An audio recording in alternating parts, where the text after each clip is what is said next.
Hello everyone, good morning students. Welcome again. This video is for 6th standard student. Open your books.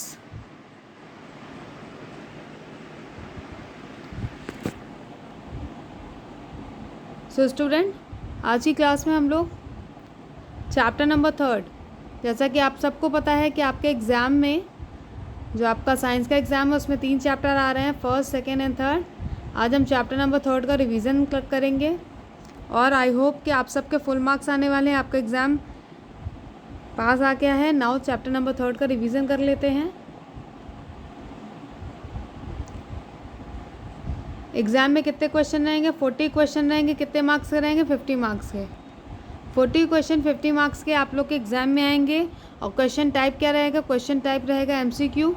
तो आपके exam में जो आपका ये फर्स्ट टाइम एग्जामिनेशन होने वाला है उसमें MCQ multiple choice question answer आएंगे, ठीक है। और आप लोग को टिक मार्क करना है। एंड आई नो कि आप सब बच्चे बहुत इंटेलिजेंट है, बहुत मेहनत से सबने पढ़ाई की हुई है और सबके फुल मार्क्स आएंगे। चलिए अपनी बुक ओपन करिए, पेंसिल निकाल लीजिए और चैप्टर नंबर 3।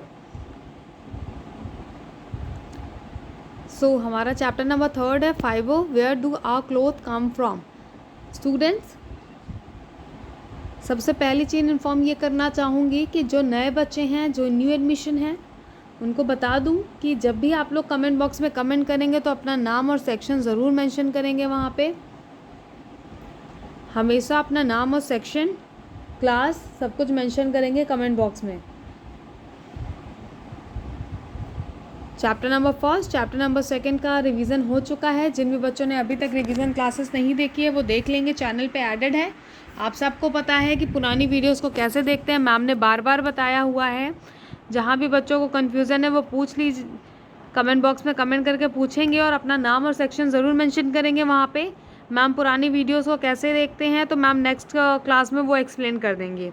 बाकी पुराने जितने भी बच्चे हैं सबको पता है कि पुरानी वीडियो तक कैसे पहुंचना है, या किसी भी चैप्टर का एक्सरसाइज सोल्यूशन पार्ट आप लोग को कंप्लीट करना है तो वो सब कैसे होगा, ये सारी इन्फॉर्मेशन मैम आप लोग को पहले दे चुकी हैं। तो आज हम बेसिकली आज के वीडियो क्लास में हम 3rd चैप्टर का रिवीजन करेंगे, जो कि आपका एग्ज़ाम है। All the best for the exam and I know कि आप सबके फुल मार्क्स आने वाले हैं बिकॉज आप सब ने बहुत मेहनत से पढ़ाई की है।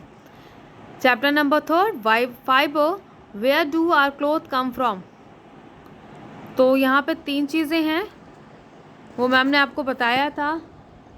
हमारी लाइफ के लिए सबसे कॉमन ऐसी कौन सी 3 चीज़ें जो हमारे पास होनी ही चाहिए, वो है फूड, शेल्टर और क्लोथ, ठीक है। रोटी, कपड़ा और मकान ऐसी 3 ज़रूरतें हैं जो हर इंसान के पास होनी चाहिए, तभी वो सही से ज़िंदा रह सकता है, अपना ख्याल रख सकता है, राइट।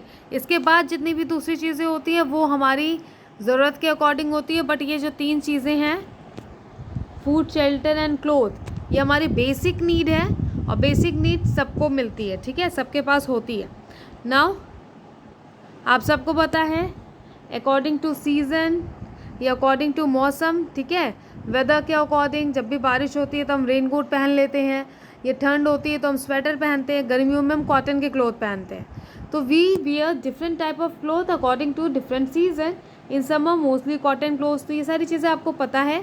ऐसा हम इसलिए करते हैं क्योंकि मौसम डिफरेंट होता है और हम अपनी कंफर्टेबल जोन में आने के लिए हम अलग अलग तरह के कपड़े पहनते हैं। तो आज हम इसी के बारे में एक बार रिवाइज करेंगे फिर से इस चैप्टर में कि कौन कौन से टाइप के कपड़े हम पहनते हैं, कौन सा हमारा नेचुरल है, कौन सा हमारा मैन मेड है, केमिकल के थ्रू बनाया जाता है, ठीक है। तो फाइबर एंड इट्स टाइप। तो यहाँ पे फाइबर की डेफिनेशन दी है। Fibre is hair like strand from which all the fabrics are made. Fibre is the basic unit of fabric, ठीक है। फाइबर क्या है? बेसिक यूनिट ऑफ फैब्रिक है। तो नेचुरल फाइबर जो होते हैं वो 2 टाइप में डिवाइडेड होते हैं। पहला है प्लांट फाइबर, दूसरा है एनिमल फाइबर। प्लांट फाइबर कौन कौन से होते हैं ये यहाँ पे चार्ट में दिया हुआ है आपका, ठीक है। फाइबर 2 पार्ट में divided, natural and synthetic. Natural जो हमें नेचुरल तरीके से मिलता है हमारे इन्वायरमेंट से, और सिंथेटिक जिसे मैन मेड बनाते हैं, ठीक है, ह्यूमंस बनाते हैं। नेचुरल फाइबर में आ जाएगा प्लांट फाइबर और एनिमल फाइबर। सिंथेटिक में आ जाएगा नायलॉन, रेयॉन, पॉलीस्टर, ये सारे क्या है? सिंथेटिक फाइबर हैं। और प्लांट फाइबर का एग्जाम्पल क्या है? Cotton, jute, flax, hemp etcetera. Animal fibre का एग्जाम्पल है वूल, सिल्क, फर, ठीक है। ये नेचुरल तरीके से हमें मिलता है। कॉटन नेचुरल फाइबर का सबसे अच्छा एग्जाम्पल है, आप लोग याद कर लीजिए। एग्जाम्पल आप लोग सारी चीज़ों के ज़रूर दो पढ़ लीजिए, एग्ज़ाम में पूछे जाएंगे। जूट ऐसा दिखता है, फ्लैक्स ऐसा दिखता है, जो कि नेचुरल अकरिंग है हमारे इन्वायरमेंट में। नाउ एनिमल फाइबर, तो एनिमल फाइबर का सबसे अच्छा एग्जाम्पल क्या आ जाता है? वूल। ठीक है, some animal have develop special type of hair and fur on their body that keep them warm. तो आप सबको पता है कि हेयर जो उनकी बॉडी में फर और हेयर डेवलप होता है, उसी को हम उनकी बॉडी से निकाल करके, उनके लिए वो वेस्ट है पर हमारे लिए वो बहुत ही काम का प्रोडक्ट है, तो हम उसकी बॉडी से निकाल करके क्या करते हैं, उसको प्रोसेस में फैक्ट्रीज़ में ले जाते हैं और उससे डिफरेंट टाइप की चीज़ें बनाते हैं। ठीक है, नाउ आप लोग पेज नंबर 24 में आ जाइए।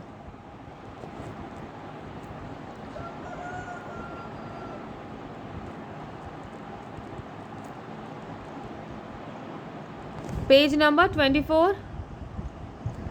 तो ये भी आप लोग को मैम ने बताया था, ये पार्ट इम्पॉर्टेंट है। Angora wool considered to be a very fine wool is obtained from Angora rabbit. Angora wool कहाँ से ऑब्टेन होता है? Angora rabbit से होता है। और सिल्क कहाँ से होता है? सिल्क वॉर्म या सिल्क मॉथ, ठीक है, इंसेक्ट से ऑब्टेन होता है। तो यहाँ पे दिया हुआ है अंगोरा गोट, शेप, ठीक है, सिल्क मॉथ। एनिमल फाइबर हम लोग से इन तीन चीज़ों से बेसिकली जो एनिमल फाइबर है हमारे आते हैं। नाउ सिंथेटिक फाइबर की बात होगी यहाँ पे। तो सिंथेटिक फाइबर क्या है? सिंथेटिक फाइबर ह्यूमन मेड है, जो हमेशा मैन्युफैक्चर्ड किया जाता है आर्टिफिशियल तरीके से फैक्ट्रीज़ में केमिकल का यूज़ करते हुए। ठीक है, तो उसी को हम कहते हैं सिंथेटिक फाइबर। सिंथेटिक फाइबर के क्या क्या एग्जाम्पल है? सिंथेटिक फाइबर कैसे दिखते हैं? यहाँ इमेज में दिया हुआ है, रेयॉन ऐसा दिखता है, ठीक है, नायलॉन एंड पॉलीस्टर, ये सारे केमिकली बनाए जाते हैं, मैन मेड है, फैक्ट्रीज़ में मैन्युफैक्चर होते हैं। नाउ कॉटन के बारे में हम देखेंगे। तो बेसिकली कॉटन कौन सी मिट्टी में उगाया जाता है? The most suitable soil for the cotton plant is black soil. ठीक है, ये सब आप लोग पढ़ लेंगे। ठीक है, ऐसा क्यों है? क्योंकि उसमें गुड अमाउंट ऑफ वाटर होता है। तो कौन सी अच्छी सॉइल होती है कॉटन के ग्रोथ के लिए? वो है ब्लैक सॉइल। और कॉटन बेसिकली कौन से हमारे स्टेट में उगाया जाता है? वो यहाँ पे दिया हुआ है, पंजाब, राजस्थान, हरियाणा, मध्य प्रदेश एक कॉमन स्टेट है। ठीक है, फिर उसके बाद यहाँ पे प्रोसेस दिया हुआ है, क्या क्या प्रोसेस है। कॉटन को हम जब पेड़ से निकालते हैं उसके बाद उसको फैक्ट्रीज़ में भेजते हैं, फैक्ट्रीज़ में भेजने के बाद ऐसी मशीन में डालते हैं, फिर वो थ्रेड लाइक हो जाता है। आफ्टर दैट ऐसे करके यूज़ करते हैं स्पिनिंग कॉटन टू यार्न। ठीक है, यूजेस ऑफ कॉटन क्या है? तो आप सबको पता है कॉटन से क्या क्या चीज़ें बनाई जाती हैं। Besides cotton, bedsheet, curtain and other upholstery are made from cotton. ये सारी चीज़ें हम लोग ऑलरेडी पढ़ चुके हैं। नाउ कॉटन ऑयल भी होता है। तो cotton oil which is extracted from cotton sheet. Cotton oil कहाँ से एक्सट्रैक्ट किया जाता है? कॉटन शीट से एक्सट्रैक्ट किया जाता है। ठीक है, ये इंपॉर्टेंट है, ये सेकेंड पॉइंट इंपॉर्टेंट है, आप लोग पढ़ लीजिएगा। सो स्टूडेंट आप लोग वीडियो ज़रूर देखिए, पुराना वीडियो भी देखिए, चैप्टर 1, 2 का रिवीजन भी करिए। हो सकता है मैम ने कहीं पे इंपॉर्टेंट टिक मार्क करवाया हो, ठीक है, हो सकता है वो आपके एग्जाम में आ जाए, तो आप लोग पुराना वीडियो देखिए। तो यहाँ पे देखिए दिया हुआ है कॉटन ऑयल की बॉटल दिखाया हुआ है, बेडशीट है, कर्टेन है। ना इसके बाद सेकेंड हमारा आ जाता है जूट। तो जूट को हम क्या कहते हैं? जूट को हम गोल्डन फाइबर के नाम से भी जानते हैं। और जूट बहुत ही स्मूथ और शाइनी होता है। ठीक है, जूट कब ग्रो होता है? Jute is grown in rainy season because it grow in standing water, it grows well in alluvial soil. ठीक है, ये सारी छोटी छोटी चीज़ें हैं जो आप लोग को पढ़ लेनी है। नाउ यूजेस ऑफ जूट क्या है? जूट कहाँ कहाँ पे बेसिकली यूज़ होता है हमारे इंडिया में? It is used as a packaging material, it is used make snacks, make sacks. It is use to make sacks and other wrapping materials. Like आप किसी भी खाने को या किसी भी चीज़ को जब wrap करते हैं तो काफ़ी सारे जो हमारे मार्केट में प्रोडक्ट हैं wrapping के लिए वो जूट के बने होते हैं। Third point, it is use to make ropes, रस्सियाँ बनाने के लिए यूज़ किया जाता है। It is also worn to make hand bags. ठीक है, इसको गुद करके वोन करके हैंड बैग्स भी बनाया जाता है। तो यहाँ पे जूट का एग्जाम्पल भी दिया हुआ है। ठीक है, आप लोग सब चीज़ का एग्जाम्पल ज़रूर पढ़ लीजिएगा, MCQ टाइप क्वेश्चन में एग्जाम्पल्स बहुत ज़्यादा पूछे जाते हैं। ना उसके बाद हम सिल्क, आप लोग को पता है सिल्क कहाँ से आता है? सिल्क सिल्कवॉर्म से मिलता है। सिल्कवॉर्म को हम सिल्क मोथ भी कहते हैं। ठीक है, ये सारी चीज़ें हैं, इन सबको पढ़ते जाइए आप लोग। नाउ वूल, वूल का क्या प्रोसेस होता है? वूल पहले एनिमल बॉडी से निकाला जाता है, फिर उसको वॉश किया जाता है, उसमें जितनी भी गंदगी है उसे निकाल दिया जाता है, ठीक है। उसके फ्लीस को वॉश करने के बाद वो फैक्ट्रीज़ में भेजे जाते हैं, फैक्ट्रीज़ में भेज करके फिर उसके बाद उसके काफ़ी सारे प्रोसीजर होते हैं और वो फाइनली इस तरह के वूल में कन्वर्ट हो जाता है। आप सब ने देखा होगा अपनी दादी नानियों को, वो गर्मी में या ठंड में हमेशा स्वेटर बुनती हैं ना, ऐसा ऊन दिखता है उनके पास, ऊन के गोले होते हैं उनके पास। तो ऐसा होता है, ये सारे प्रोसेस होते हैं जो फैक्ट्रीज़ में होते हैं। Now Australia is the leading producer of wool in the world. Australia ऐसा देश है जो कि लीडिंग प्रोड्यूसर है किसका? वूल का। आप लोग अंडरलाइन कर लीजिए इस पार्ट को भी। Australia is the leading producer of wool in the world. Now fibre to yarn, तो फाइबर से यान कैसे होता है ये सारी चीज़ें देखेंगे। तो पहला स्टेप हमारे स्पिनिंग का आ जाता है। Spinning is the process of converting fibre into yarn. This is done by twisting the fibre using various machine, ठीक है। डिफरेंट टाइप ऑफ मशीन का यूज़ किया जाता है फाइबर को यान बनाने के लिए। तो यहाँ पे दिया हुआ है क्या? हैंडल स्पिन, ठीक है। पहले ज़माने में हैंड स्पिंडल का यूज़ किया जाता था। उसके बाद धीरे धीरे हम लोग ग्रोथ किए, उसके बाद स्पिनिंग व्हील आ गया, उसके बाद हमने और ग्रोथ किया ह्यूमंस ने, फिर स्पिनिंग मशीन आ गई, राइट। तो यहाँ पे दिया हुआ है spinning is done other by hands and by machine. Manually it is done with the hand spindle called टाकली एंड स्पिनिंग व्हील कॉल्ड चरखा। तो चरखा और टाकली जो है वो बेसिकली यूज़ किया जाता है किसके लिए? फाइबर को यान बनाने के लिए। फिर यान से फैब्रिक कैसे बनता है? इसके दो प्रोसीजर हैं, पहला है वीविंग, दूसरा है नाइटिंग, ठीक है। तो ये दोनों प्रोसेस क्या होते हैं यहाँ पे दिया हुआ है। Weaving is the process of interlocking two sets of yarn at right angle to each other, ठीक है। राइट एंगल इसे कहते हैं, आप लोग ने मैथ से पढ़ा होगा, 90 डिग्री होता है, ठीक है। 90 डिग्री का होता है और interlocking two sets of yarn को इंटरलॉक किया जाता है। यहाँ पे इमेज में दिया हुआ है। फिर यहाँ पे हैंडलूम है, पावर लूम है, हैंड का यूज़ किया जाता है हैंडलूम में, पावर लूम में हम इलेक्ट्रिसिटी वगैरह का यूज़ करके फैब्रिक बनाते हैं और उससे फिर डिफरेंट और यहाँ पे आप लोग देख सकते हैं कैसे ये किया हुआ है, ठीक है। एक के ऊपर एक आप लोग कभी कपड़े को ध्यान से देखेंगे या स्वेटर जो आपकी दादी मम्मी नानी आप बुनती हैं वो भी ऐसे ही सेट होते हैं। तो ये सारी छोटी छोटी चीज़ें हैं। नाउ हम आगे आते हैं। फिर नाइटिंग की क्या प्रोसीजर है यहाँ पे देखिए, एग्जाम्पल दिया हुआ है। Wool is use for नाइटिंग। तो वूल से जो हम स्वेटर बुनते हैं और जिस प्रोसीजर से बुनते हैं, दो नीडल होती हैं बड़ी बड़ी, आपने देखा होगा, राइट। उसी को हाथ में लेकर के स्वेटर हम बुनते हैं। आपके घरों में बुना जाता होगा या आपने कभी देखा होगा। और उसको हम 1 to 1 बुनते हैं। लाइक अगर हमने एक धागा इधर से फंसाया तो दूसरा इधर से, ऐसे करके प्रोसीजर है जिससे स्वेटर स्ट्रांगली टाइटली सारे जो उसके थ्रेड हैं, धागे हैं, उनके सारे एक दूसरे से बहुत ही टाइटली बाउंड हो जाते हैं, ठीक है। बॉन्ड बन जाता है और वो कभी फटते नहीं हैं।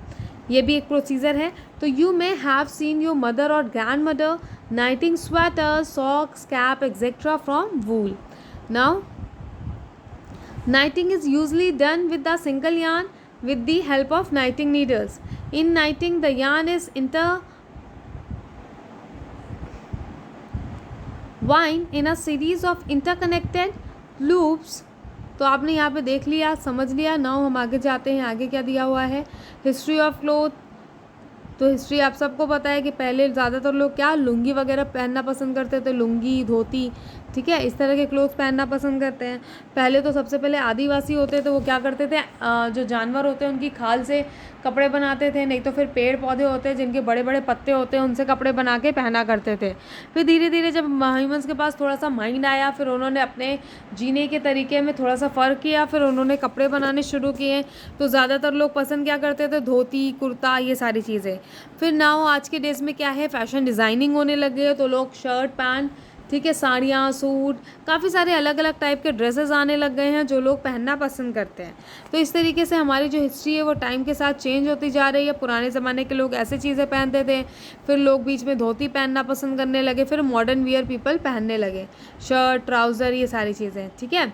फिर उसके बाद यहाँ पर आप देखते हैं बेसिकली जो चीज़ों का यूज़ होता है, thing use for stitching cloth by a tailor, ठीक है। टेलर जब हमारे कपड़े सिलता है तो वो बेसिकली कौन कौन सी चीज़ों का यूज़ करता है, ठीक है। सिलाई मशीन, सीज़र, थ्रेड और नीडल, ये सारी बेसिक चीज़ें हैं जिनका यूज़ किया जाता है किसी भी कपड़े को बनाने और सिलने के लिए। तो आप लोग जो मार्केट से कपड़े लाते हैं वो भी तो बनाए जाते हैं और सिल के दिए जाते हैं। तो यहाँ पे क्या दिया हुआ है इसको देख लेते हैं एक बारी। After long time early people learn how to cultivate cotton plants. धीरे धीरे लोगों ने सीखा कैसे हम कॉटन का पेड़ लगाएं और कॉटन, ठीक है, कॉटन का इस्तेमाल करें अपने कपड़े बनाने में। They obtain cotton fibre and weave cloth, they use it to cover the body parts by draping, ठीक है, ड्रैप करके, लाइक लुंगी, धोती, शॉल का यूज़ करते थे लोग, ड्रैप करके लपेट लेते थे। और धोती का यूज़ क्या पुराने ज़माने की जो लेडीज़ ही थी या गर्ल्स थी वो क्या करती थी, साड़ियाँ पहना करती थी और बेसिकली धोती पहना करती थी, राइट। वो बहुत ही पॉपुलर था इंडियंस में। Now they use it cover the body parts by draping. Even today people cover their body part by using unstitched clothes to drap themselves, ठीक है, बिना सिले हुए कपड़े से भी ड्रैप किया जाता है। लाइक जो साड़ी हमारी मम्मी पहनती है वो कहीं से जोड़ी नहीं जाती, वो लंबा सा बस क्लॉथ होता है, उसे ड्रैप किया जाता है, उसका एक तरीका है। तो कौन कौन से ड्रैपिंग क्लॉथ है, like dhoti, sari, dupatta, chunni, turban, lungi etcetera, ठीक है। Are such clothes later stitch cloth are use, ठीक है। फिर धीरे धीरे सिलाई का काम होने लग गया हमारे मार्केट में या हमारे देश में, फिर हम सिले हुए कपड़े पहनने लगे स्टिच किए हुए। तो स्टिच में बेसिकली किस किस चीज़ का यूज़ किया जाता है, नीडल, थ्रेड, सीजर एंड सिलाई मशीन। फिर यहाँ पे क्या दिया हुआ है, यहाँ पे कीवर्ड्स हैं, ये सारी चीज़ें हमने अभी देख लिया क्या होता है ये सब लूम वगैरह। फिर राउंड अप के जो पॉइंट्स हैं वो भी हमने देख लिया। तो यहाँ पे दिया हुआ है wool is obtain from sheep, goat, rabbit, ठीक है, 3 ही ऐसे एनिमल्स हैं जिनसे हमें वूल मिलता है। Now fibre is spin into yarn, और यार्न से फैब्रिक बनता है, ये भी एक प्रोसीजर है। Cotton in most important fibre of India, cotton बहुत ज़्यादा है क्योंकि ज़्यादातर स्टेट में उगाया जाता है और बहुत बड़ी बड़ी इंडस्ट्री भी है कॉटन के लिए, राइट। फाइबर में भी नेचुरल और सिंथेटिक, तो ये सारी चीज़ें आपको पता है कि फ़ाइबर क्या होते हैं, 2 टाइप के होते हैं, कौन कौन से, नेचुरल फाइबर और synthetic fibre. Natural fibre animal या प्लांट से आते हैं, सिंथेटिक फाइबर मैन मेड होते हैं और इंडस्ट्रीज़ में, फैक्ट्रीज़ में बनाए जाते हैं, ठीक है स्टूडेंट्स। तो ये सारी चीज़ें हैं जो छोटी छोटी सी हैं और इन्हीं सब से आपका MCQ बन के आएगा। बहुत ही ईजी क्वेश्चन पेपर है एंड आई नो आप सब ने बहुत मेहनत से पढ़ाई की है। आप सबके फुल मार्क्स आने वाले हैं इस एग्ज़ाम में, सो आप लोग अच्छे से रिवीजन करिए और फुल मार्क्स लेके आइए। जिन बच्चों का फुल मार्क्स आएगा उनका मैम नेम अनाउंसमेंट भी करेंगे चैनल पे। आज का हमारा जो रिवीजन है चैप्टर नंबर 3 का वो यहाँ पे कंप्लीट हो गया है। चैप्टर नंबर 1, चैप्टर नंबर 2 की रिवीजन क्लास आपकी चैनल पे एडेड है। जिन भी बच्चों ने अभी तक 2nd चैप्टर की या 1st चैप्टर की रिवीजन क्लास नहीं देखी है वो लोग देख लेंगे और अपना टाइम से रिवीजन कर लेंगे। और आप लोग एग्ज़ाम में फुल मार्क्स लाने की कोशिश करिए। घर पे रहते ईमानदारी से पढ़िए, 2 घंटे पढ़िए पर ईमानदारी से पढ़िए, उसके बाद आपके फुल मार्क्स तो आने ही आने हैं, राइट। नाउ आज की क्लास यहीं पे एंड होती है और all the best for the science exam. Thank you.